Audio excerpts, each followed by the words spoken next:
حضرت بلال رضی اللہ عنہ کا حضور صلی اللہ علیہ وسلم کے لیے ایک مشرک سے قرض لینا۔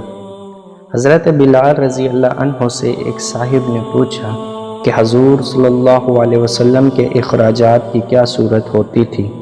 حضرت بلال نے فرمایا کہ حضور صلی اللہ علیہ وسلم کے پاس کچھ جمع تو رہتا ہی نہیں تھا، خدمت میرے سپرد تھی، جس کی صورت یہ تھی کہ کوئی مسلمان بھوکا آتا تو حضور صلی اللہ علیہ وسلم مجھے ارشاد فرما دیتے، میں کہیں سے قرض لے کر اس کو کھانا کھلا دیتا۔ کوئی ننگا آتا تو مجھے ارشاد فرما دیتے، کسی سے قرض لے کر اس کو کپڑا پہنا دیتا۔ یہ صورت ہوتی رہتی تھی۔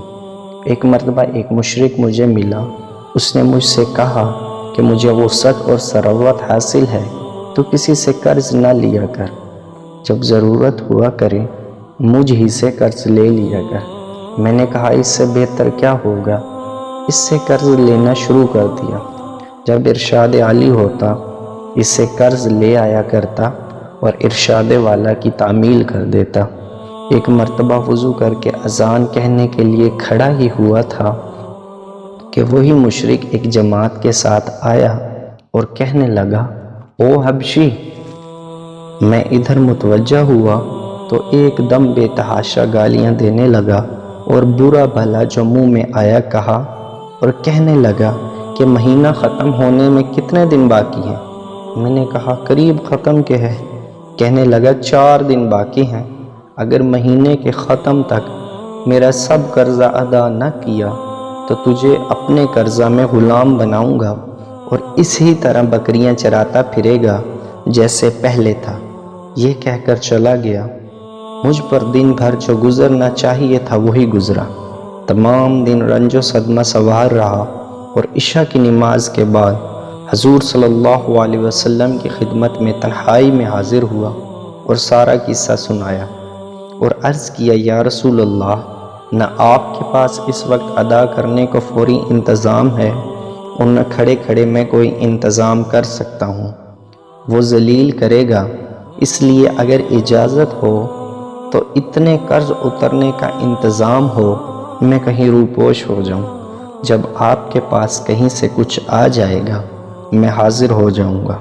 یہ عرض کر کے میں گھر آیا، تلوار لی، ڈھال اٹھائی، جوتا اٹھایا، یہی سامان سفر تھا اور صبح ہونے کا انتظار کرتا رہا کہ صبح کے قریب کہیں چلا جاؤں گا۔ صبح قریب ہی تھی کہ ایک صاحب دوڑے ہوئے آئے کہ حضور صلی اللہ علیہ وسلم کی خدمت میں جلدی چلو۔ میں حاضر خدمت ہوا تو دیکھا کہ 4 اونٹنیاں جن پر سامان لدا ہوا تھا بیٹھی ہیں۔ حضور صلی اللہ علیہ وسلم نے فرمایا، خوشی کی بات سناؤں کہ اللہ نے تیرے قرضہ کی بے باکی کا انتظام فرما دیا، یہ اونٹنیاں بھی تیرے حوالے اور ان کا سب سامان بھی۔ فدق کے رئیس نے یہ نذرانہ مجھے بھیجا ہے، میں نے اللہ کا شکر ادا کیا اور خوشی خوشی ان کو لے کر گیا اور سارا قرض ادا کر کے واپس آیا۔ حضور اقدس صلی اللہ علیہ وسلم اتنے مسجد میں انتظار فرما رہے ہیں۔ میں نے واپس آ کر عرض کیا کہ حضور اللہ کا شکر ہے، حق تعالیٰ نے سارے قرضے سے آپ کو سبکدوش کر دیا اور اب کوئی چیز بھی قرضہ کی باقی نہیں رہی۔ حضور صلی اللہ علیہ وسلم نے دریافت فرمایا کہ سامان میں سے کچھ باقی ہے؟ میں نے عرض کیا کہ جی کچھ باقی ہے۔ حضور صلی اللہ علیہ وسلم نے فرمایا، اسے بھی تقسیم ہی کر دے تاکہ مجھے راحت ہو جائے، میں گھر بھی اس وقت تک نہیں جاؤں گا جب تک یہ تقسیم نہ ہو جائے۔ تمام دن گزر جانے کے بعد عشاء کی نماز سے فراغت پر حضور صلی اللہ علیہ وسلم نے دریافت فرمایا کہ وہ بچا ہوا مال تقسیم ہو گیا یا نہیں۔ میں نے عرض کیا کہ کچھ موجود ہے، ضرورت مند آئے نہیں، تو حضور صلی اللہ علیہ وسلم نے مسجد ہی میں آرام فرمایا۔ دوسرے دن عشاء کے بعد حضور صلی اللہ علیہ وسلم نے فرمایا، کہو جی کچھ ہے؟ میں نے عرض کیا کہ اللہ جل شانہ نے آپ کو راحت عطا فرمائی کہ وہ سب نمٹ گیا۔